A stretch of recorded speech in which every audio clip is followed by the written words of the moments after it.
by Roxanne and Jacob, if those are the names that you use. So we are asking attendees to participate in an activity to get us going tonight. So on your screen, you'll see there's at the top of the screen a website link. It's www.menti.com, M-E-N-T-I. And you can just go to that link on your device, on your phone or your computer. And then it'll ask you for 3 entries in response to this question: what do you like the most about the BALM community?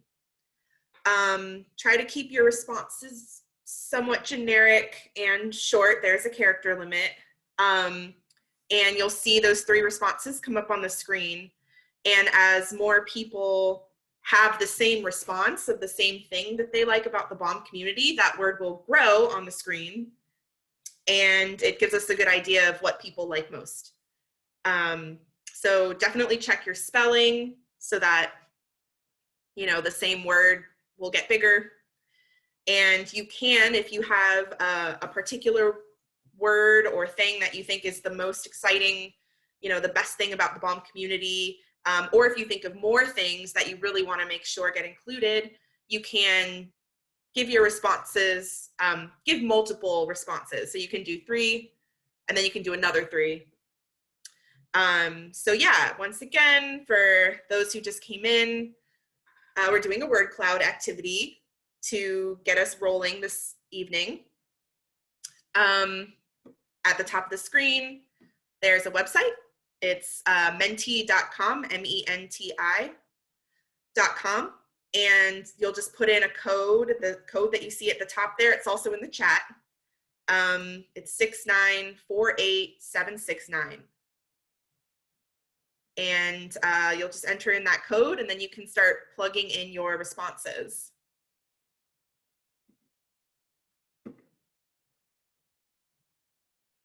Feel free to ask any questions in the chat.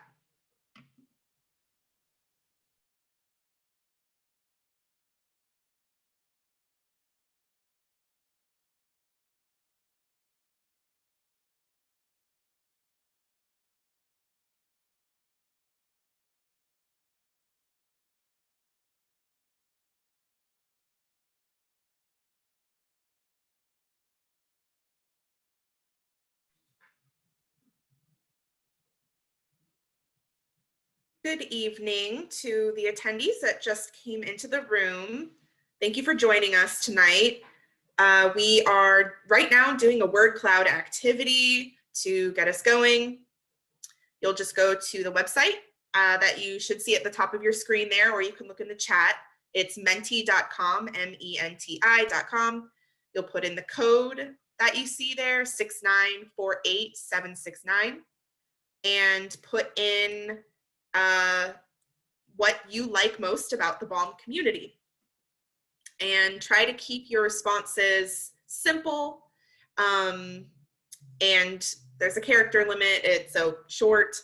And as you put in your responses, the words that have the most, you know, people putting in the same word will grow bigger on your screen. So feel free to go ahead and put in your responses. You can do multiple, you can respond multiple times. If you're particularly passionate about something that you like the most about the BALM community. And we definitely look forward to seeing what you guys think. Thank you so much.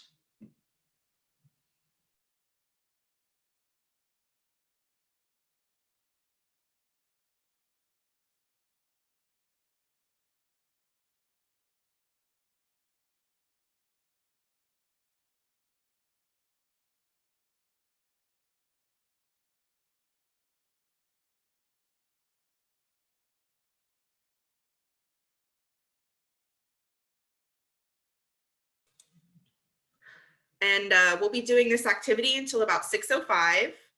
So if you just got here, please go to menti.com and put in the code 6948769 there at the top of your screen. It's also in the chat. And put in your 3 responses of what you like most about the BALM community. And feel free to, if you really like a word that's already on the screen, use the same word, and the words that have the most responses will grow and be bigger on the screen, so we can see what people actually agree on as being the best thing about the BALM community. Got a couple more minutes on that.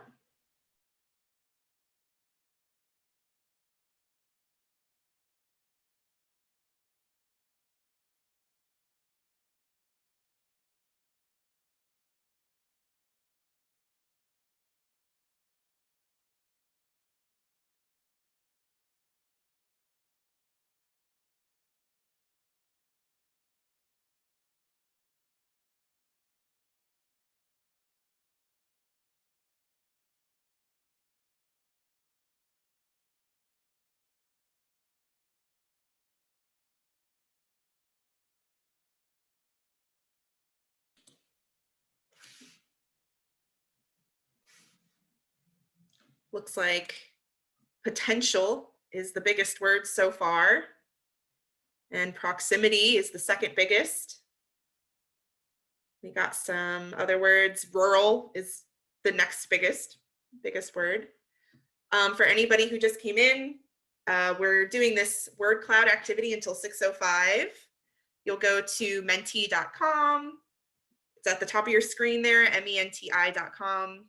Use that code 6948769. And you can put in 3 words that answer this question: what do you like the most about the BALM community? And the idea is, as words have more responses, the word will grow. So feel free to use the same word that you see on the screen or add new words. And we're definitely looking forward to seeing what you guys think is the best thing about your community. Thanks.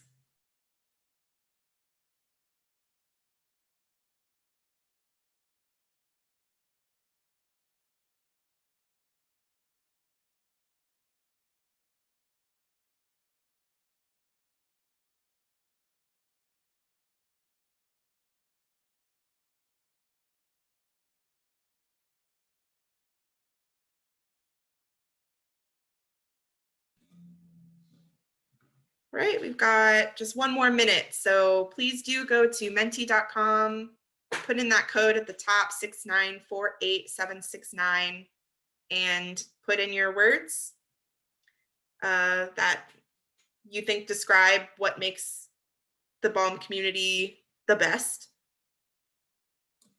Just about done. Thank you all for participating.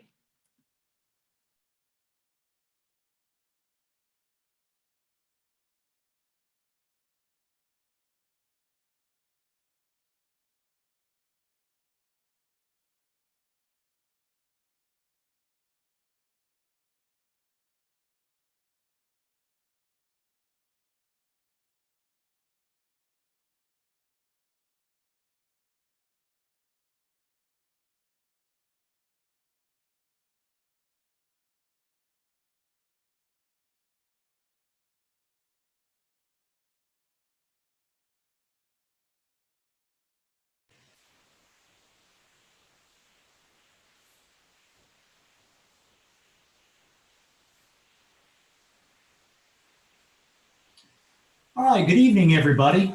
My name is Jay Collins with the Planning Commission staff, and before we actually go into our formal presentation by Marianne and Jared, I just wanted to go ahead and have a couple of questions for you guys to go over and do a little bit of polling so that we can see where we're all coming from. So the first question tonight is, what is your primary relationship with the study area?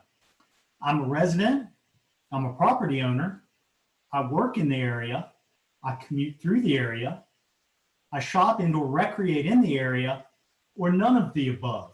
And we'll leave this up here for about a minute, maybe a little bit more, as people begin to fill in the room. We want to make sure that they have an opportunity to do it, since there's about 15, 17 people outside of staff who are in the room right now. So we'd like to see that fill in a little bit more before we move into the formal presentation. So again, this is, what is your primary relationship to the study area? Are you a resident, a property owner? You work there, you commute through that area, you shop or recreate there, or none of the above? Give this just a few more seconds and then I'm going to stop this one.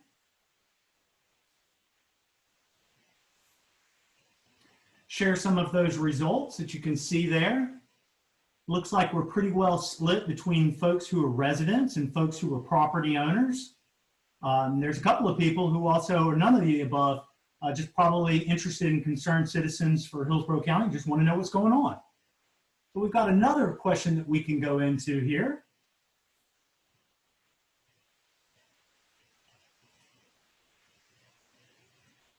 Oops.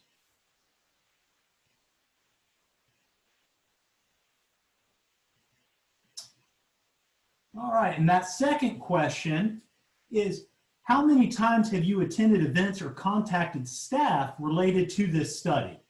So is this your first time that we've talked to you here tonight?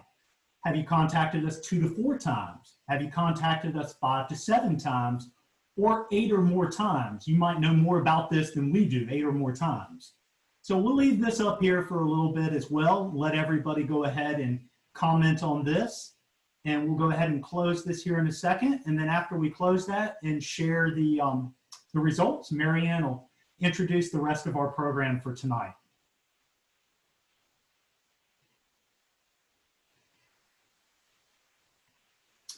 So I'm going to go ahead and close this now in just a second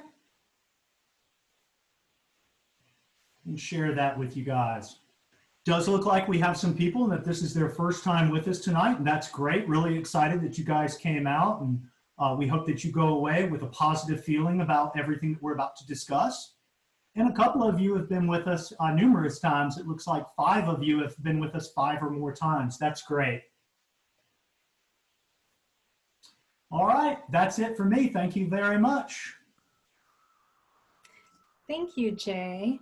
And thank you all for being here and for participating in the Mentimeter and those polling questions. And thank you for attending this virtual open house for the Residential Plan 2 or RP2 land use study. Before we begin, I'd like to also extend a warm welcome to County Commissioner Mariella Smith, who we see is joining us tonight. The presentation this evening will summarize the proposed updates to the RP2 land use category. Our agenda this evening is as follows. We begin with a presentation by Jared Schneider, RP2 project manager with the consultant team Kimley Horn, followed by breakout sessions where we will split you all into small groups for discussion. We will then bring everyone back together and have each group report on their discussion to the whole group. Then the project team will answer questions. At the end, we will provide an update on the project's next steps. Before we begin, we would like to mention that we strongly encourage your participation in the group activities tonight.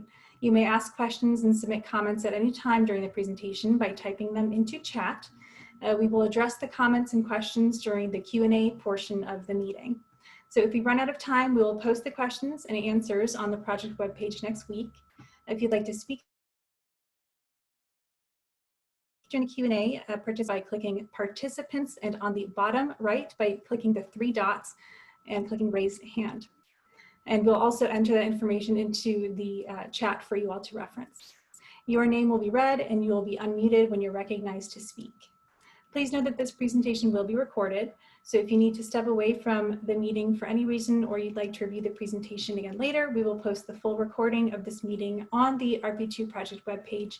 And as mentioned, we will compile and publish the questions and comments we received this evening on the RP2 project webpage. I will now turn it over to our presenter, Jared Schneider, project manager with Kimley Horn.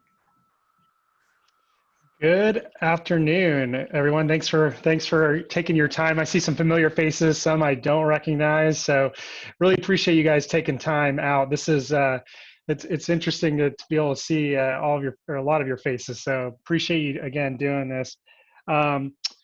Marianne, I'm gonna just ask, can you see my screen okay? I'm on the RP2 project website screen right now. Yes, I'm seeing. Okay, just wanted to make sure. So, as Marianne mentioned, I'm Jared Schneider with Kimberly Horn. I've got the rest of my team, Kelly Klepper here, as well as Andrea Papandreou.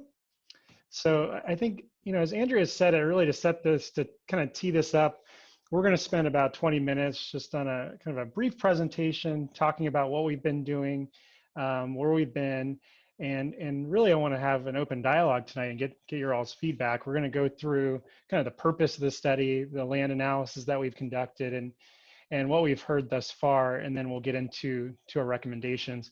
And in certain areas of the presentation, what you'll see is this yellow box.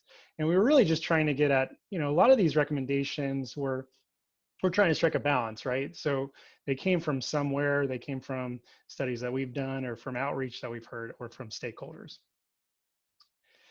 So, the purpose, we're evaluating and recommending changes to the current RP2 policies and regulations, and trying to balance that rural character. And we saw some of those. That was interesting having the word cloud up.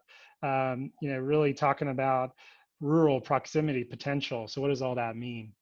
But before we get into details, I'm talking about RP2 policies and regulations. I know a lot of you on this call know what that means, but we've got just kind of a half pager I want to read on some background. And again, I know a lot of y'all have been involved from the beginning, but really what we're talking about, the request of the county commissioners, this is a land use started in January of this year. And really what we've been trying to do is gather information from residents, landowners, business owners, and citizens from all walks of life. It's interesting to go back to January. Life has changed quite a bit. So again, I appreciate your all's time doing this virtually. And we'll get into some other ways to engage later on. But really what we're talking about are areas specifically as it relates to the RP2 areas relate to the rural communities commonly known as Baum, Boyette, and Lithia. And I'm going to flip over to the next slide. So this is what we're talking about here. The residential plan 2 areas in this pink here and this yellow area, as a lot of y'all know. And what RP2 is, it's one of the 30 land use categories employed by the county to help guide development. So land use categories are in tandem with zoning districts, which regulate a number of things that make up your neighborhood. How many homes can be built? How does parking look? Where do the homes fit? And these are just a few examples of numerous items that land use and zoning guide in your neighborhood.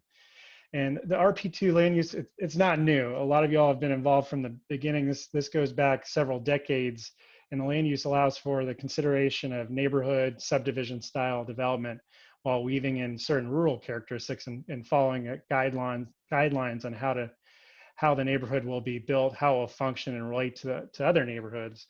So there's a little bit of that balance there. It was a compromise at the time to allow development while preserving land in the area for agricultural purposes and open space. Really throughout our state and specifically Tampa Bay, there's more pressure on housing. So as of late, that's why the moratorium occurred. There's been more development in the area and more pressure. So these development and land uses are really, they're unique in that they promote the style of development in rural areas. Residential Plan 2 and its cousin, WVR2, which is Wamama, just to the south here, are the only land uses within the rural service area that consider this type of development. And the land use study that we're working on doesn't propose adding or expanding any of these RP2 areas that you see here in this pinkish color or yellow color. So really what we're trying to do is keep with the current policy that prohibits such expansion. The study does propose how these existing lands are to be built in the future. So that's really what we're talking about tonight. And this presentation will really highlight what changes are proposed, providing examples of how the neighborhoods are built today and how they might be built tomorrow if the new Board of County Commissioner policies or Board of County Commissioner adopts these policies. So that was I went through a lot there, but we'll go through it a little bit more. And what I want to do is talk a little bit again about more of the introduction of what we're trying to achieve and what we've heard. So again, remember this map, and we'll come back to it. This is a upside down pyramid I like to talk about, and some of you all know this really, really well. Some of you, this might be new, and this gets into the little planning. We can talk planneries and land use attorneys that know this stuff too quite well, but we're talking about the comprehensive plan, and that's kind of the broad vision of the future land use. It guides the use of the land for the future. And so we're talking about updating those policies, clarifying those policies. Things have changed over the last few decades, so really getting into that level. But then there's the, as we go down this pyramid, there's the real specifics, the implementing tools, which I just talked about, the zoning code.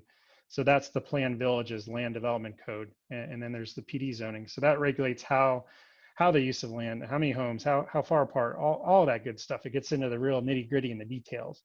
So there's two things. If you walk away, what we're doing is we're updating the future land use category for RP2, and then we're updating the Planned Villages Land Development Code. I'll also note in the past, the BOM community plan, that's specific, and I'll just flip back to this slide. That's specific to this purple dotted line, and that was developed in the really the BOM community plan. You could say that's higher on this pyramid. It's a broad kind of vision. It doesn't necessarily get into the details of how we're going to implement what's in that community plan. There's some things that it talks about, but the zoning code gets very specific. So I put this image in here because we've talked a lot about this. How do we keep BOM rural? How do we do that? How do we balance the growth and maintain the rural character? So that's the balance that we've been trying to strike, and then that's the feedback that we want to get, because there's a lot of competing ideas and how that can be done. So we're really trying to strike that balance. I'm going to transition a little slightly now into Andrea Papandrew from our staff did a lot of this. This is our land analysis that we conducted. And what we've done is I've taken that map that we presented, and we're just talking, we've split it up. We're talking about the BOM area now, and it's this red line here. This is the RP2 areas within BOM. And what we're trying to convey here is really what's available to be developed. So we've got in these blue hashing areas, this is what's already been approved for rezonings. And then all these other multicolored areas are parcels that could be developed. And so what we've got is 26% of this area within the red line here is vacant developable. So that could be developed potentially. And I'll note this is just showing parcels that are above 10 acres. And so to the west, we've got kind of the urban service area, and again, BOM, RP2 area is outside of the urban service area. Now I'm going to flip. What we're doing is we're moving north, and this is what we're calling the North Village area. And so you've got Fish Hawk on the top. West, on the left side, you've got Big Bend Road, and then BOM's to the south. And really what we're seeing here is there's a lot of approved rezonings already. And a lot of, from the discussions we've heard, there's not a lot of available land for development in this area. In fact, it's 9% of the RP2 North Village area, which is this yellow area. So just want to kind of set the stage of that's kind of what we're talking about. That's what we're looking at, are these lands and these multi-purpose kind of parcels. And again, there's a lot, we'll get into the details, but there's a lot of things that have to happen to be able to develop to a certain density in those areas. So what we've heard, I'm going to transition now to kind of, some of y'all have been involved in the beginning, maybe some of you are just joining us. So I'm going to go over this pretty quickly. We've got a lot of information, and again, thank you guys, everybody that's participated from the beginning. So I started with, we started this process in January, which really started with a market study. We dove in March 11th. You can imagine this is the first community house. I remember seeing a lot of y'all, and I think the next day all hell broke loose with COVID-19. So appreciate everybody that was there for that. And then what we did is we conducted online surveys. We had a couple other transition to virtual meetings, and we've had a lot of phone calls, stakeholder presentations we've done with the BOM Community Association, TBBA, Tampa Bay Builders Association. And then here we are today. And then there's also going to be an in-person open house November 7th that we can talk a little bit more at the end here. Oops. So some of the key stakeholders, development community, this is in no particular order: Baum Civic Association, the general public, landowners, really all the departments within the county. And really, this is what we heard from the first open house, and some similar themes to what we just saw in our word cloud. And so the larger the words here, the more instances or the more votes, if you will. I know that's, I don't know if we want to talk about votes right now, but really what we've got, is we asked about what does the area look like today, and then what's the vision. So there's a number of transportation, infrastructure comes up, congestion, the agricultural themes come up quite a bit. So that's been a theme throughout. And then just specifically, and there's more we could add here, but we tried to capture the main themes of what we've been hearing through all the stakeholder meetings of what everyone would like to see. The development community really talked about the commercial requirements. They don't work. This goes back to, again, the 1990s when this was implemented, and the vision of having commercial components within every smaller development. That's something, we're not saying that commercial isn't still relevant, but want to kind of look at how that gets laid out in the area. And then just as we already presented, there's little developable land left. We've heard a little bit about design guidelines, some more predictability. The comprehensive plan today and the land plan villages land development code is it does include a lot on the design guidelines. So we've attempted to really clarify that and add more specifics, and want to talk tonight and continue to work on those. We've heard a lot about including recommendations that are quantitative based and planning. So we can talk a little bit more about that tonight, and how we've looked at a market study, other areas. And so anyway, that's kind of the synopsis from the development community. Baum Civic Association, we've heard quite a bit about shouldn't have development without the supporting infrastructure. A lot about having continuing to build on only developable land and having half-acre lots, 2 dwelling units per acre at most, maintaining 250-foot setbacks. And a lot of this gets into, again, keeping that kind of the rural vistas, a rural feel. So we'll get into more details on how we've attempted to address that.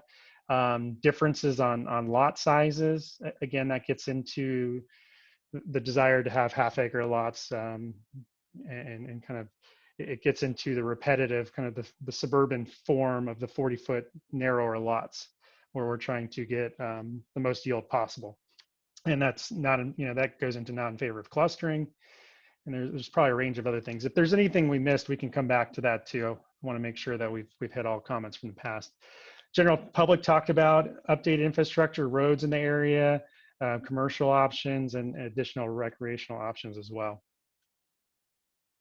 So now what I'm going to do is I'm going to transition into the recommendations. And what we did is, again, we've got these yellow boxes, so look for those on the upcoming slides.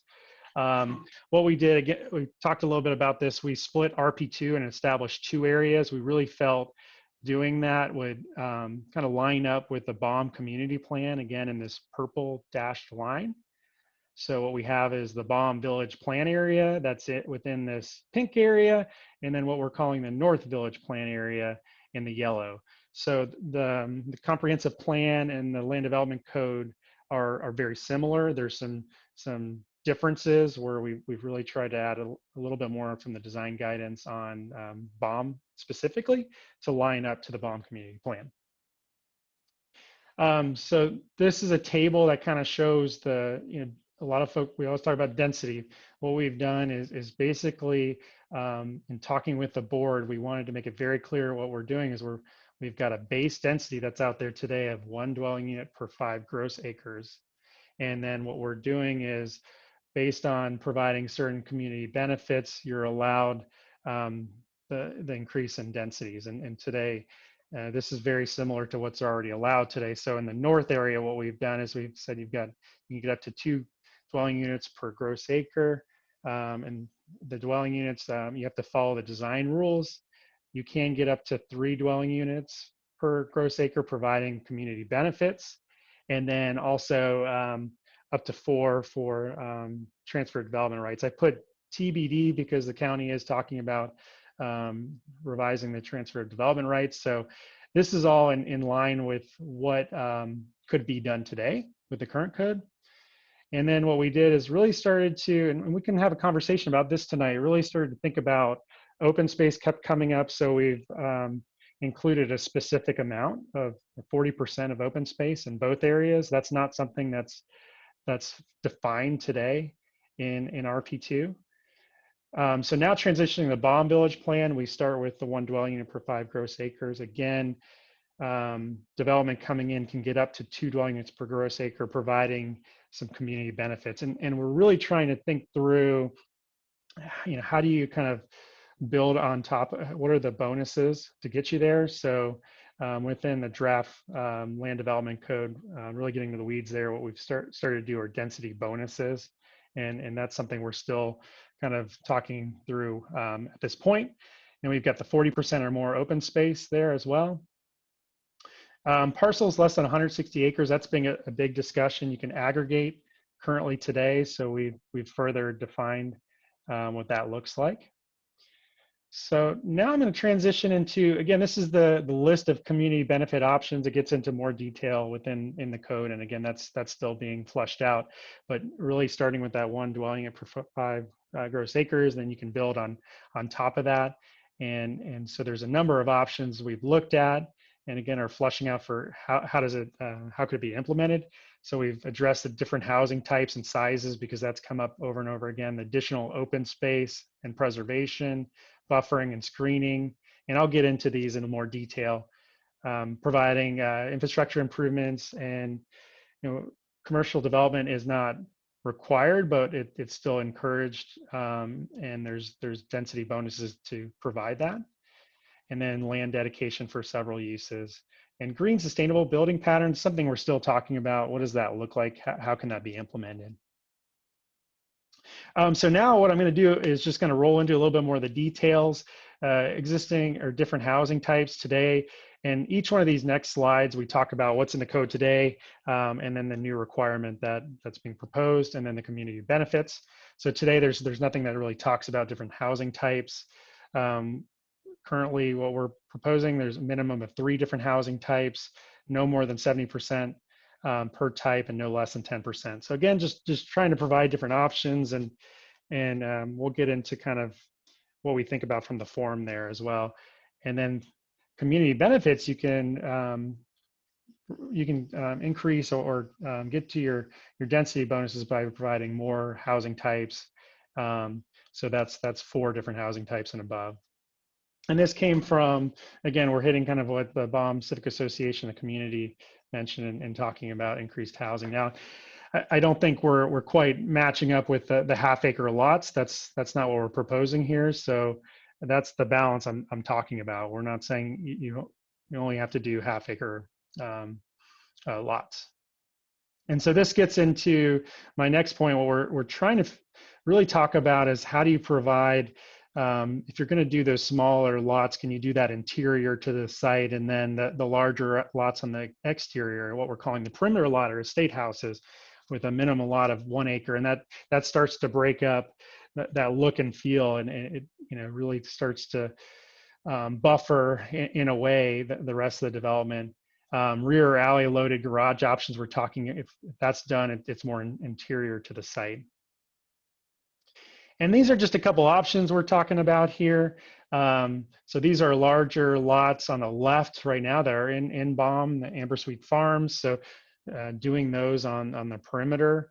And then this is an example on the right of Triple Creek, where you do have some alley loaded lots. So doing that more in the interior. And this is an image up top, nowhere near us, but this is Prairie Crossing in Chicago. That's kind of a conservation subdivision that it's actually, believe it or not, it's alley loaded. You can't tell from here. So again, just trying to mix up and provide the different housing options. So Marianne, I know we've got a question here. Mm-hmm. Yep, Jay, if you could unmute yourself. Okay, yes, I sure can. I didn't know if Jared wanted to go through this, but yeah, currently there are no standards for the different lot types in RP2. That's something that Jared just went through, were different types of lots. So how many lot types would you like to see? 1 lot type, 2 to 4 lot types, or more than 4 lot types? And Jared, do you want to give a little bit more information again about what a lot type is for some of the people who may not be quite sure? Sure, and that's where we're talking about the larger 1-acre lots. Could you mix in half-acre lots to if we're going to do those much narrower, smaller lots? Typically what we're seeing is some of the smaller lots and subdivisions could be 4,000 to 6,000 square feet. So doing those more interior to the site. So again, just trying to provide a range of comments. And I see we're getting a lot of I'm not sure, so we can definitely talk more a little bit about that. But yeah, getting looks like some different responses coming in here. So I'll keep this up for just another second or two if people would like to put their answer in or change their answer, and then I'm going to end this and share it with you all.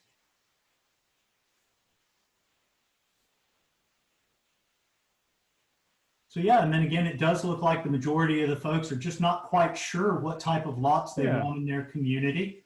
But there are a couple of people that said they would like more than 4 or 2 to 4. That's good. And we just kind of introduced this topic, so I'm not surprised with that.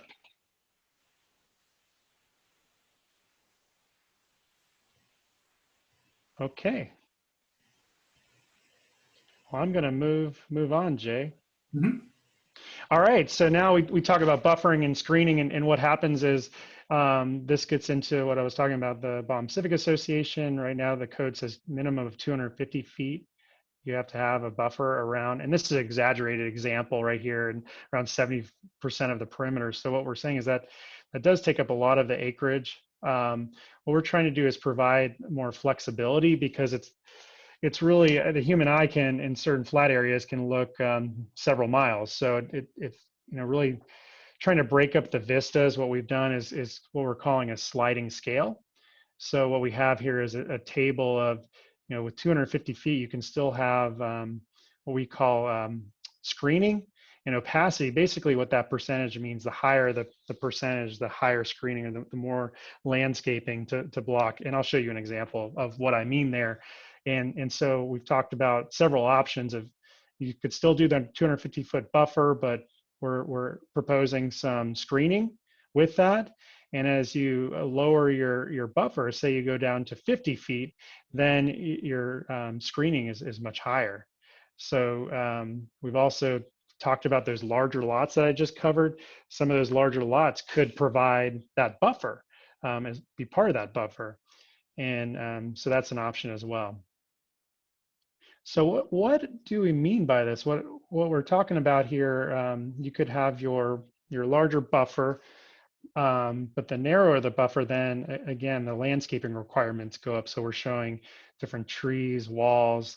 And so again, this is something that we're flushing out.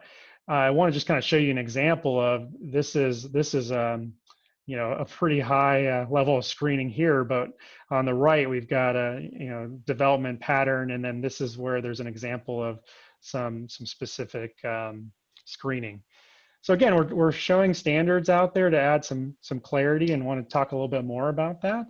But we're trying to provide some options that fit both the rural character that's being talked about here, but then also some flexibility where maybe we're not doing 250-foot buffers around 70% of the full site. And again, just trying to add clarity to the process.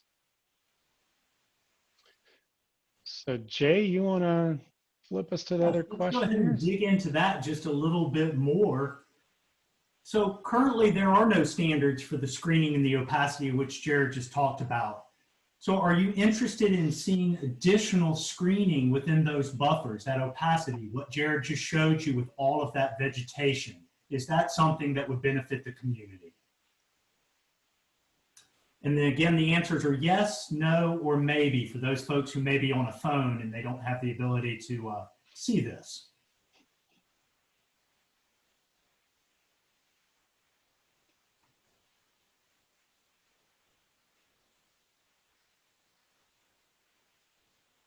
We'll let this go for just a couple more minutes or a couple more seconds here. And again, that screening is that vegetation that you see separating the uses from each other.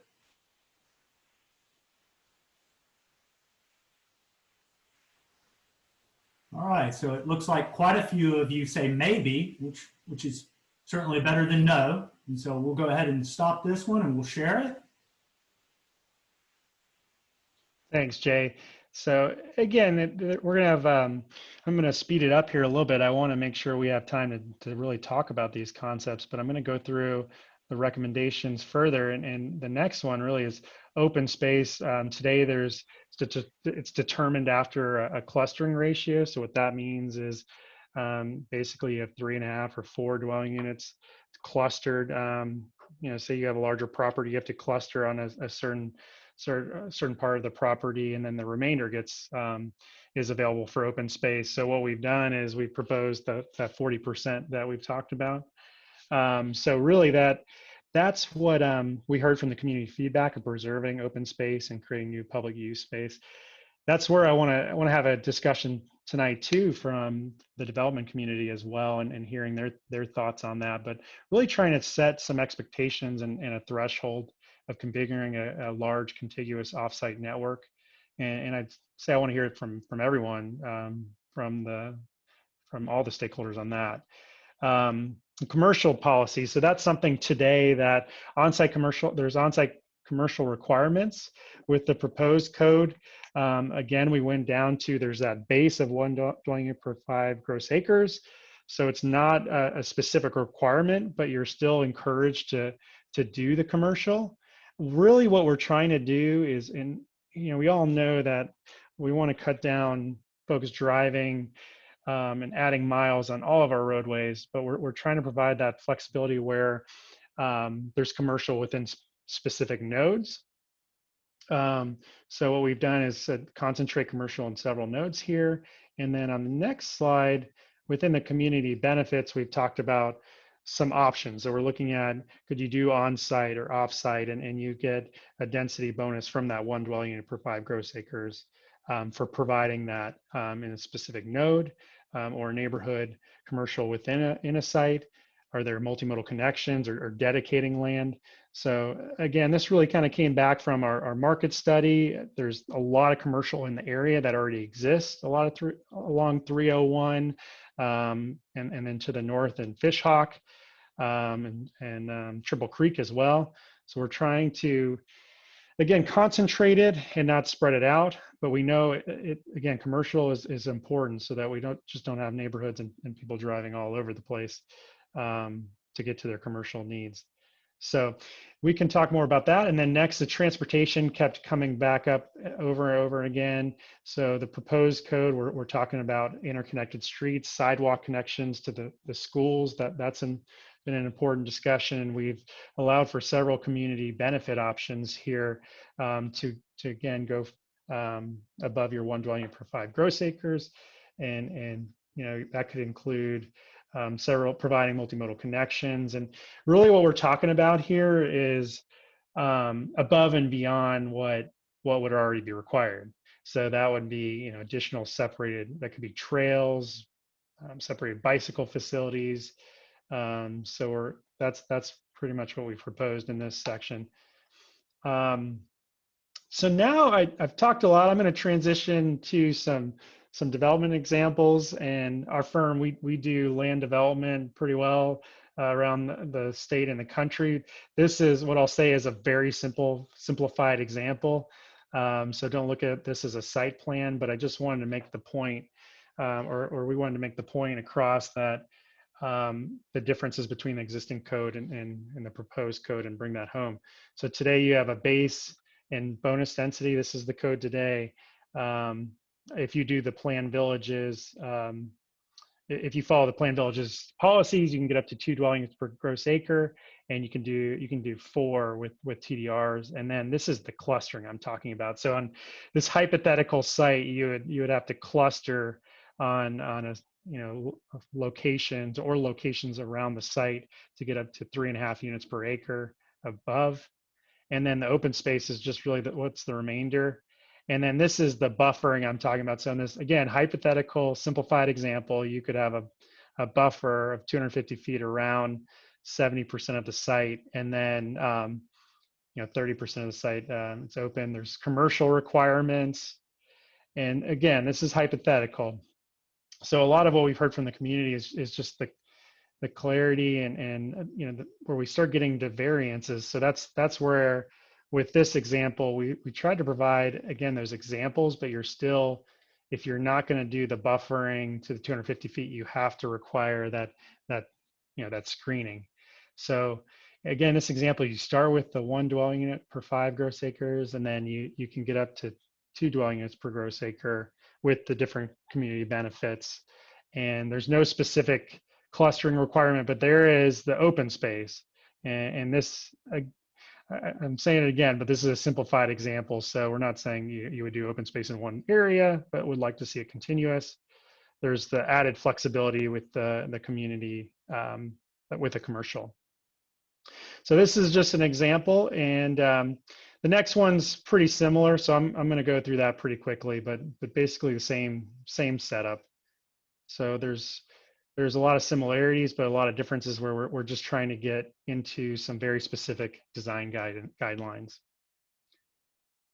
So that pretty much wraps up the presentation. Just quickly on the schedule, we're doing our virtual open house today again. The in person will be the 7th. And then really what we're driving towards is refining from the conversations that we've had, and then going to the Planning Commission workshop and land use meeting December 14th, 19th, respectively, going to the Board of County Commissioners, or the Planning Commission Board of County Commissioners in January, February, and adoption in March or April 2021. And the moratorium deadline ends on May 31st, 2021. So with that, I'm going to end it. I've talked a lot, so this is the part where I really want to get some feedback. So Marianne, I'm going to let you explain where we're headed next.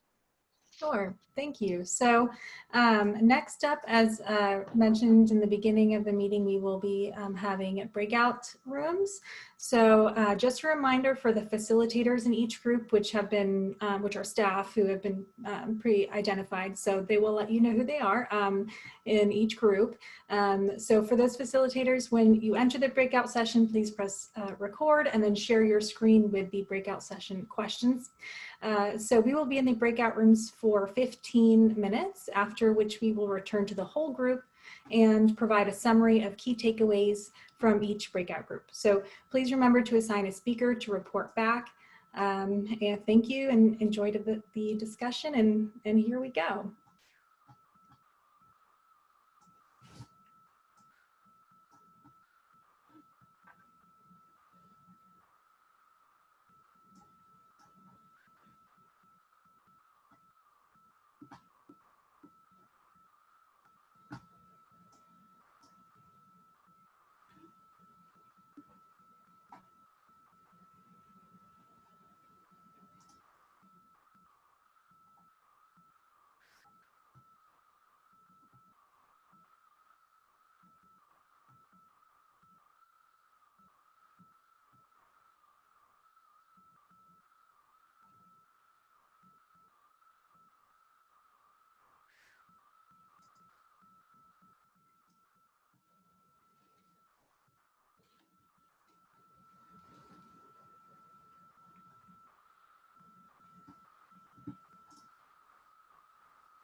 Hello.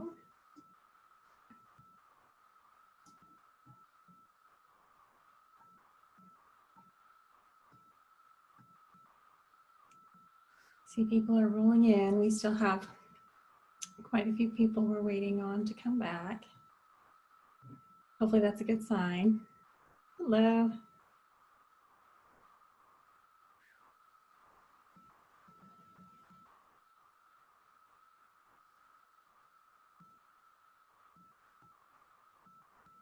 Hello, everyone. So we're still waiting on a few people to jump back into the whole group.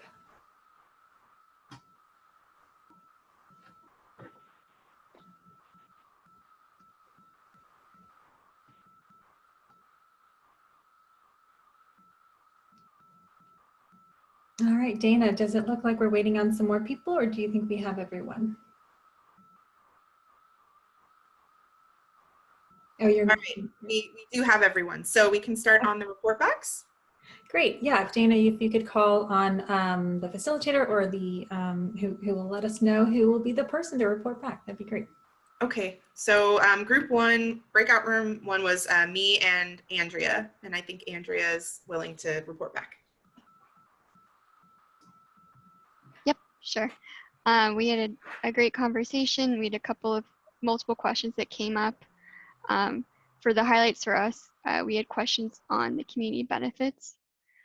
So it was kind of asked, is there some of these community benefits, trails, school sites, is there a master plan or a community plan to make sure that developers are putting these schools or civic trails or fire stations in an area location-wise it's going to benefit the whole community. So we're not just piecemealing developing, but having a plan for these community benefits. So that came up on our call, as well as getting additional clarification on some of the variance and deviation requirements. Previously, it was mentioned there had been problems with developers getting variances or deviations for certain code requirements. Is there a way with implementation to make sure that the benefits for the community stay within the community? And then our last kind of topic was the different styles of housing, clarifying what those housing types are and clarifying the number of different styles. Is it 4 housing styles is for the community benefit, or a comment was brought up that the first draft showed 6 different styles. So kind of clarifying what is provided in this code. So that's kind of our main points from our breakout session. Thanks, Andrea. Breakout room 2 was Jay and Matt Lewis. Thanks, Dana. So yeah, so we had a great conversation too. They talked about larger lots. They talked about those housing variations. They wanted to make sure that if there were going to be small lots or if there were going to be attached homes, those are in the interior of the development, not at the exterior. The exterior is where you should have larger lots to mimic what is going along and around the rural area. They're very interested in the community benefit for schools and how that can be integrated into these subdivisions. There was a lot of talk a little bit about, again, some of the road construction that's needed out there and some of the improvements that have already occurred with some of the lights that are going in, and wanting to make sure that as these subdivisions come in, those improvements go in with it. And then we also had a resident from Tropical Acres who made an interesting point to us that when he moved into Tropical Acres many years ago, about 40 years ago, there are now more trees in that area than when he moved in. And I just thought that was a very interesting thing to see, as some of those subdivisions that are out there, some of the original subdivisions, are actually maturing. That's it. Thank you so much. Next, breakout room 3 was Wade and Michelle. Hey, I was the note taker for our group, which included Sheila, Ron, and Phoebe, and was led by Wade. And at first, the main things that our group talked about was the commercial requirements, and that came up as a big point that needed some additional clarification. The group wanted to know more specifics about, for instance, external, off-site commercial, like how much would be required, where do you get credit for existing, what if you do or don't control that off-site commercial, and then for on-site, what metric would be used, what changes are we making compared to our current requirement. Also, in related to that, it was noted as a benefit also in that rather than just requiring the commercial, we now have more options to provide something beyond just the residential They felt that the options were good and the flexibility of those options is important so that it can change with changing markets and not be too extensive for the developer. Some of the other points that the group stated needed some clarification was open space, specifically what that sliding scale is going to look like. And then also some thoughts about who would be maintaining that open space, the liability, who would have, you know, the liability purposes for it, the cost of installation and maintenance. And it was noted that that could be pricey and it could, you know, impact the affordability of that development's homes. Also, will all these changes make housing affordable, or will it drive up the prices? And then lastly, something that needed, or was just a general comment, was, I guess, the importance on having a smaller lot size to achieve more density on the site goes hand in hand with the costliness of providing utilities, and that, you know, there needs to be a critical mass before the utilities could be brought onto the site.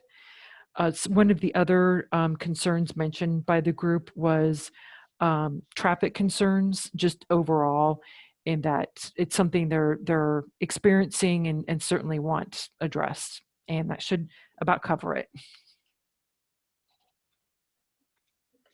Awesome, thank you so much. And our last breakout room was Jared and Katrina. And All right, I'll go. And Katrina or Cami, if you've got anything, feel free to add in. We talked a lot about some similar concepts that already talked about open space and having almost a sliding scale instead of that kind of set percentage. We talked a lot about the differences between the north area and the BOM area. So there's agreement there of having those as two separate areas, but they're almost two totally different discussions, with the north area being such a small percentage. We talked about or not having a lot of land available for development at this standpoint. We talked about, you know, what happens with those smaller developments, and that goes back to the open space. So yeah, again, really a lot of conversation on kind of the two different areas. Katrina, Cami, I'm curious if there's anything else I missed here. I think you got most of it from my perspective. Cami, I don't know if you had anything to add. I think you're muted though, sorry. Oh no.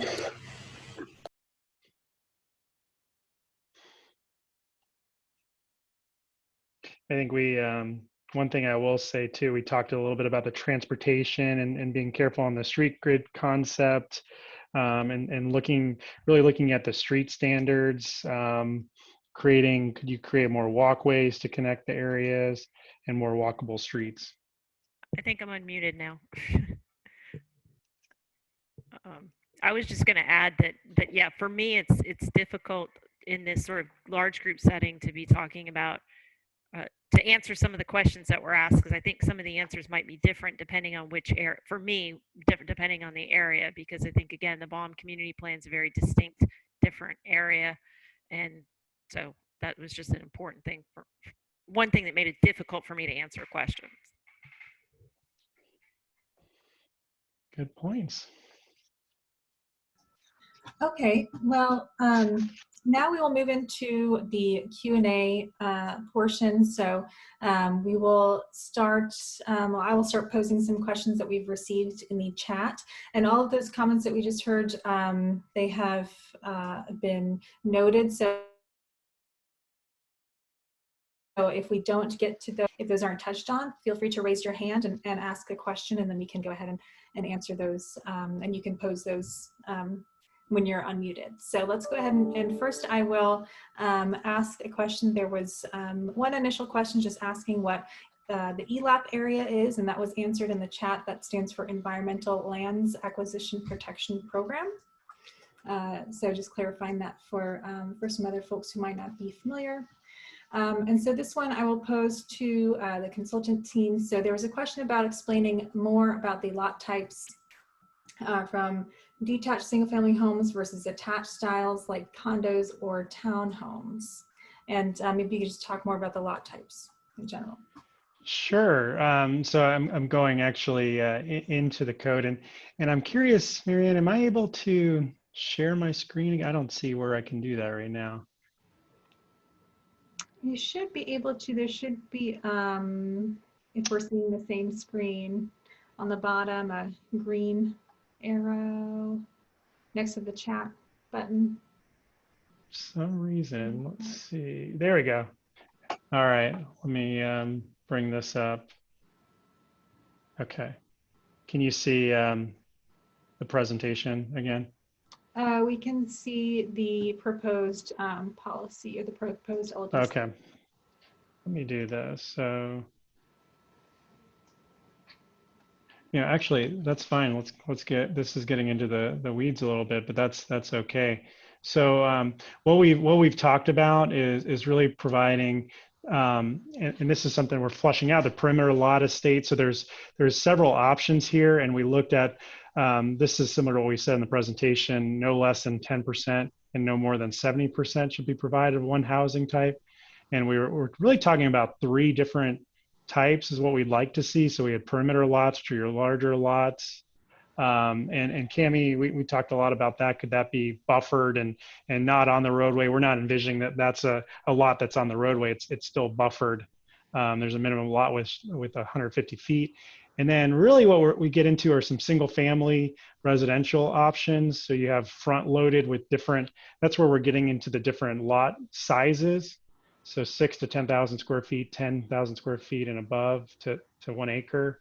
And then the smaller, narrower lots would be interior to the site and rear loaded. So that's where we're trying to do that. Again, the smaller lots internal to the site. So again, I'm getting into the weeds here, but this is where we're trying to provide some clarity on some different options and different types. We really try to envision, could we do, again, the smaller lots internal and then larger lots, some of which on the periphery, and then could be spread out through the site. Okay, so there was also a question, and this was from Cami, and so Cami, let me know if this, if you were asking this about the actual polling question or about the policies, but it says it is not clear if you're asking how many lot types should be permitted or how many different lot types will be required. Were you just asking that for the polling question specifically? Okay. Do you feel like, would you like more clarification on how many lot types are proposed or required in the code? Okay, so Jared, if you could touch on that as well. Yeah, I think that goes hand in hand with the housing types in this section. We're again really just trying to understand, what's the, a lot of this is what's the level that what's the potential? Or is it just one? We've talked about there's been comments on just doing half-acre lots. Understand the narrower, smaller lots have not really been favored in some areas, but providing a mixture. So what does that look like? You can get into, and the development community knows this better than I do, but you could get into a certain number that it's could be potentially from an implementation standpoint hard to do that if you're getting into 6 or above. So that's really all we were trying to get to is an understanding of people's thoughts on that. Marianne, Cami, you think does that answer the question? Okay. All right, great. So we didn't see too many other specific questions coming in aside from those in the chat box, but if you'd like to ask a question and speak and raise your hand, you're more than welcome to do that at this time. So to do that, click on the bottom of your screen, there's a participants button. So if you click on that, you should see, see 3 dots pop up.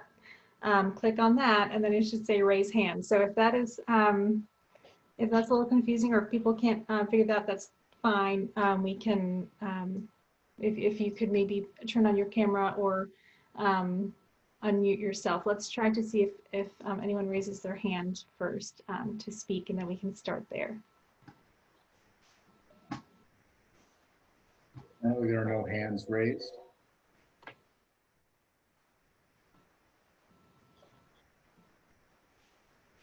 All right.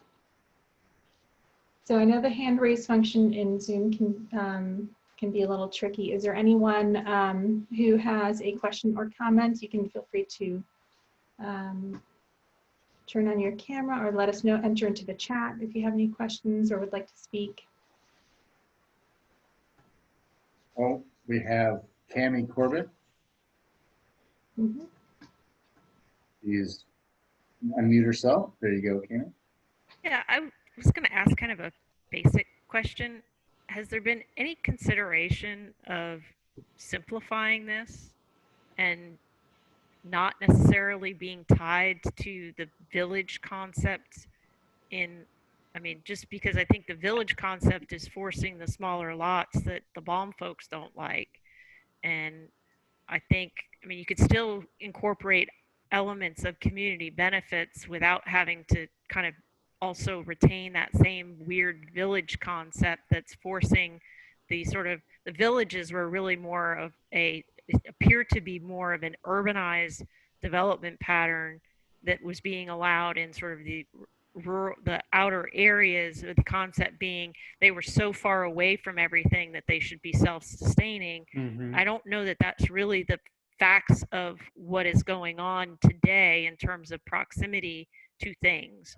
And again, I think you still can use the community benefit concept to, talk about density bumps or additional development. But I think it seems to me that trying to retain the village concept seems more complicated than it needs to be. It's not a question, it's a comment. Sorry. Mm-hmm.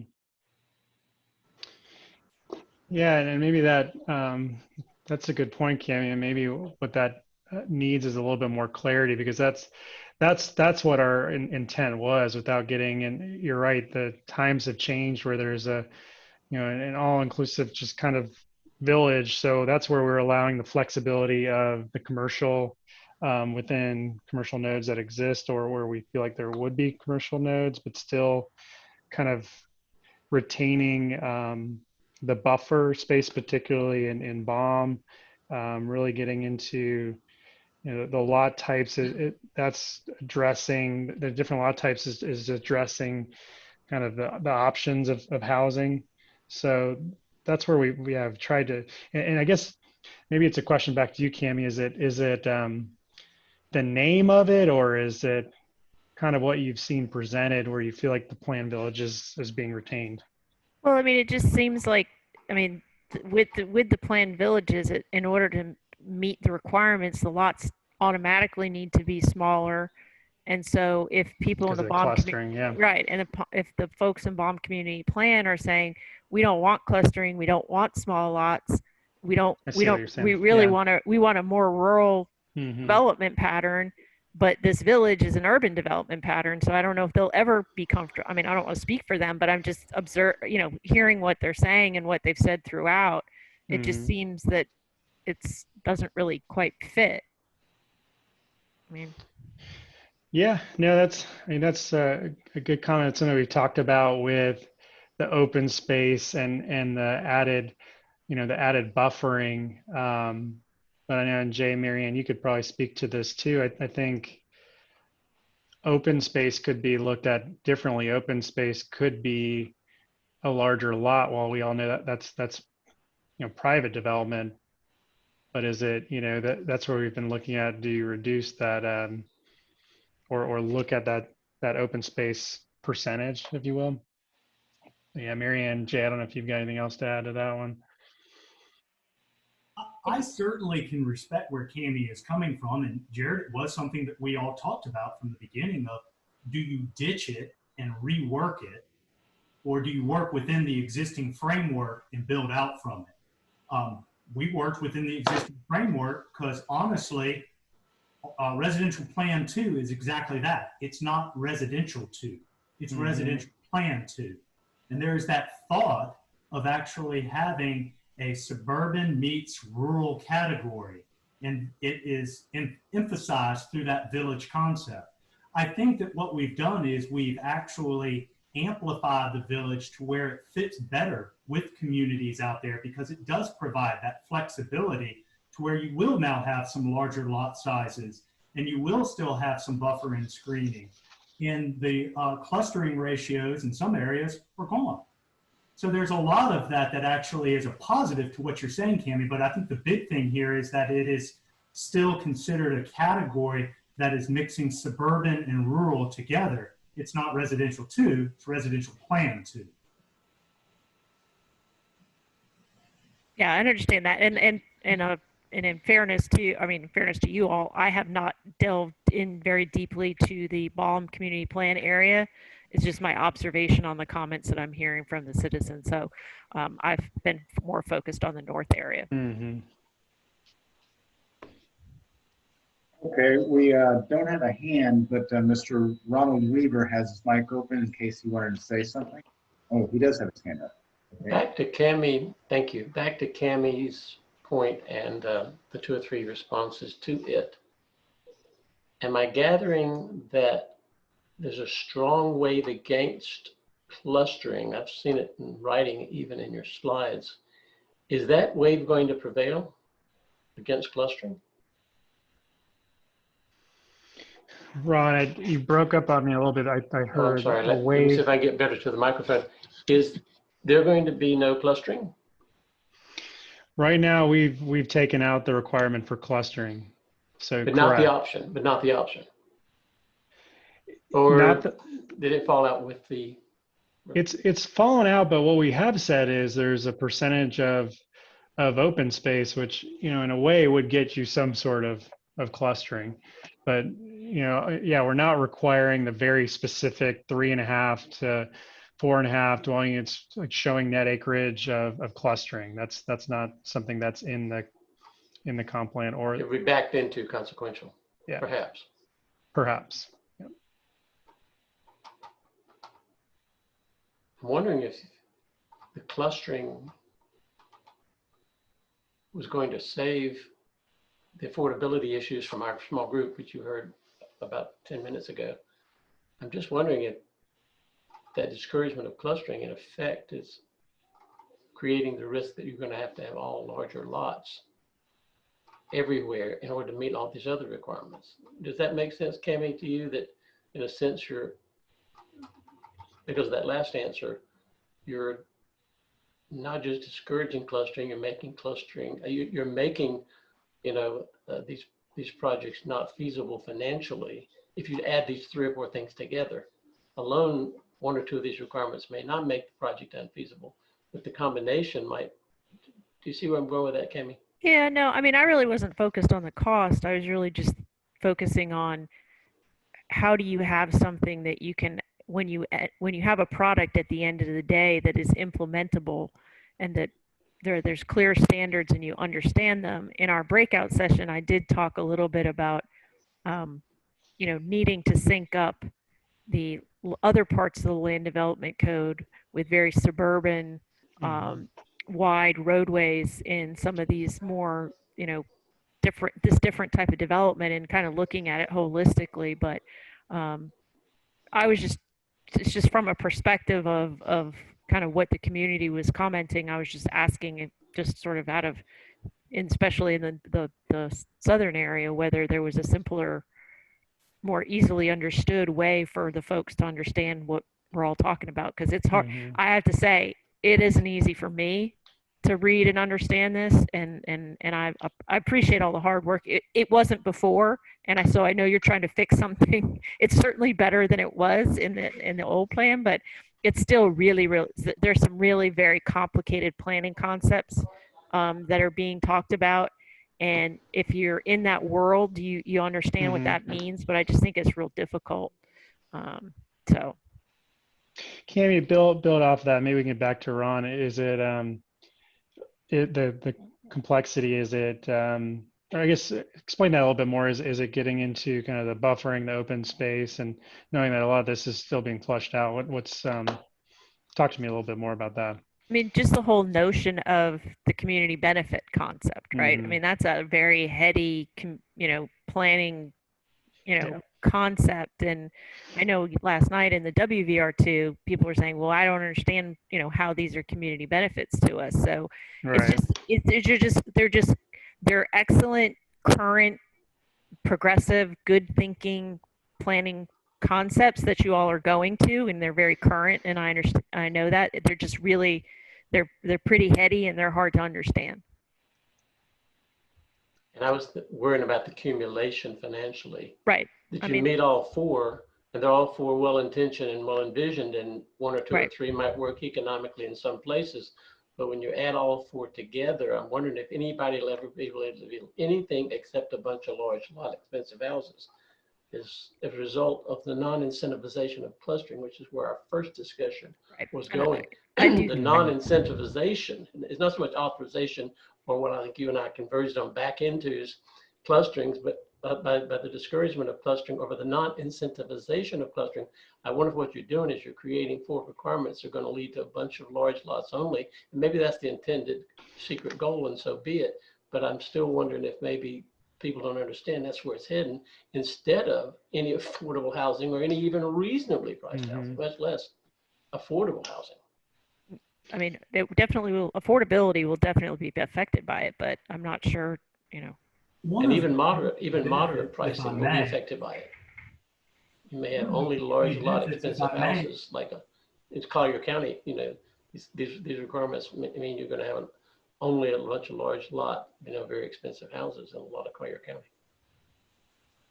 One of the community benefits, if I may, is to actually increase the housing types you have, and therefore the lot differences you have.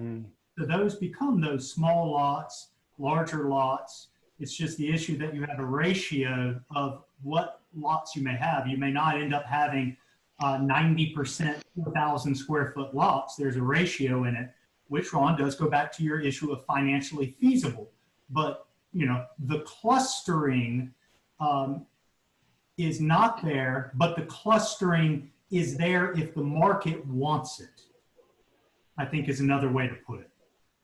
Yeah, it's not the non-incentive, and thanks for jumping on that, Jay. It really was talking about three or more different types, and trying not to get the same kind of repetitive lot size. So yeah, it wasn't a, you know, a non-incentivization basically.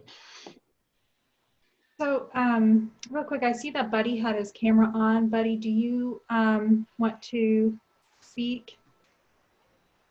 I just didn't want to overlook it if you were trying to get in on the conversation. And we also asked in the chat if they wanted to speak. I'm not getting a response. Lionel, is Buddy unmuted on your end? Buddy can unmute it anytime he wants to. Okay. Okay, what about now? Don't want to put you on the spot, Buddy, but I don't want to. Perfect. Yes, we can hear you now. Okay, I just want to comment about the clustering. That is one of the big issues that we have out here, because the small lots is not conducive to what BOM looks like. But going to the affordable housing, gentleman said, you know, that could reduce affordable housing. I haven't seen anything in any of these subdivisions that even relates to affordable housing at 250,000 for a minimum. And then on top of it, you're outside the urban service area with no transportation, no bus lines. And now you're wanting to take the commercial out of these subdivisions. So the people are going to have to travel, you know, 5, 10, 15 miles to get to the grocery store or hair done or whatever. So I just don't understand about the affordable housing. I know there was a amendment that was trying to get pushed through for more density for affordable housing, but like I say, outside the urban service area, I just don't think that belongs, and that's all. And WVR had it very clear last night. It was one of their primary platform planks of WVR was to get up to 8 units to the acre if you do townhome instead of apartment. So it was a non-apartment 8 unit per acre WVR incentivization of townhome affordable instead of apartmentized multi-story affordable. Is that what you heard last night, Cami? In WVR too. I'll just jump in there, Ron. That's a clustering ratio. Exactly. That's what we've been talking about. Yeah, not a straight across the board. But correct. Exactly. That's exactly what I meant. Village plan asks for affordable housing. We have not heard from the communities of residential plan 2 Baum and Boyette asking for affordable housing?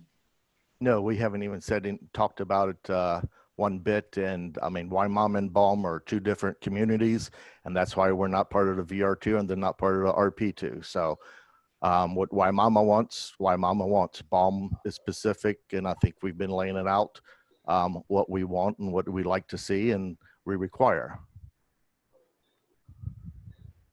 All right, so I know that we are at our time at 7:30, but I want to allow people to continue asking their questions, and I see we have another hand up.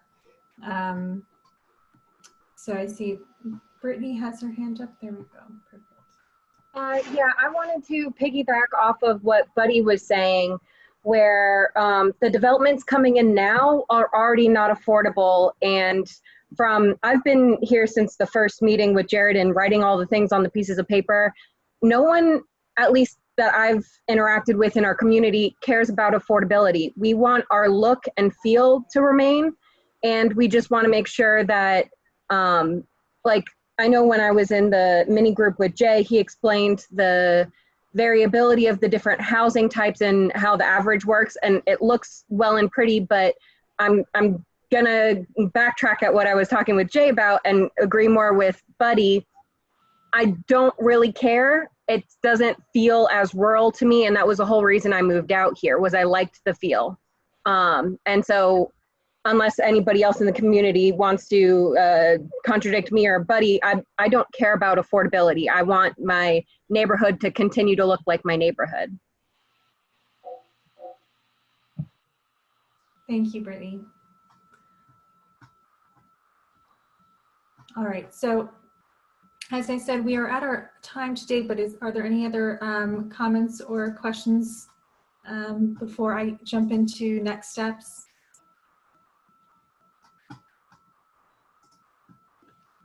There doesn't appear to be any more hands raised. No, seeing none. Okay. Okay. All right. So thank you all very much for this discussion. And I know that we could probably spend a lot more, or I know we could spend a lot more time on it. I just want to let you know that there are going to be additional opportunity for this conversation and dialogue to continue. So we have a survey on the RP2 project webpage now, and you can fill that out. Some are open-ended questions. You can write, all you'd like and all the comments that you have in there, or you can of course email us directly.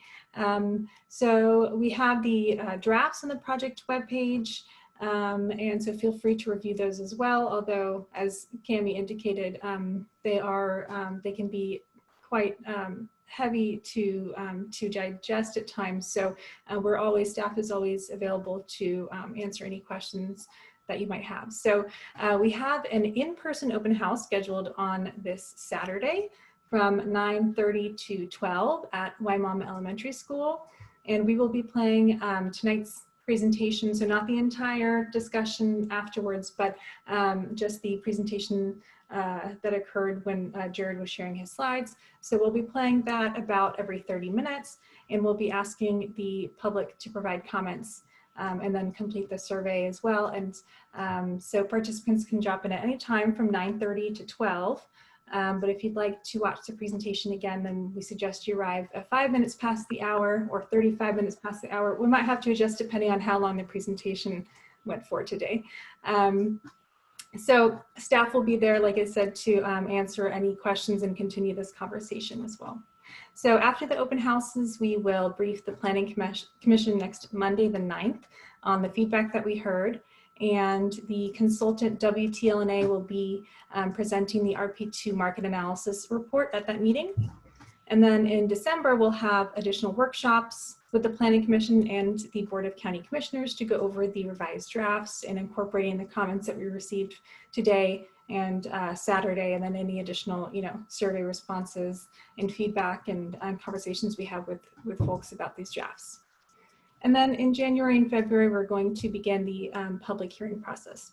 So as a reminder, we are going to be posting updates on the RP2 project webpage. And if you're not already on the email list, which I think the majority of people in this call are, then please sign up again on the project webpage. And I think we have that shared. I can enter that into the chat as well. But thank you guys again all for attending, and I hope you have a wonderful evening, and perhaps we'll see you on Saturday, but if not, then we hope you have a wonderful weekend. Thanks you all. everyone for your time. Thank you.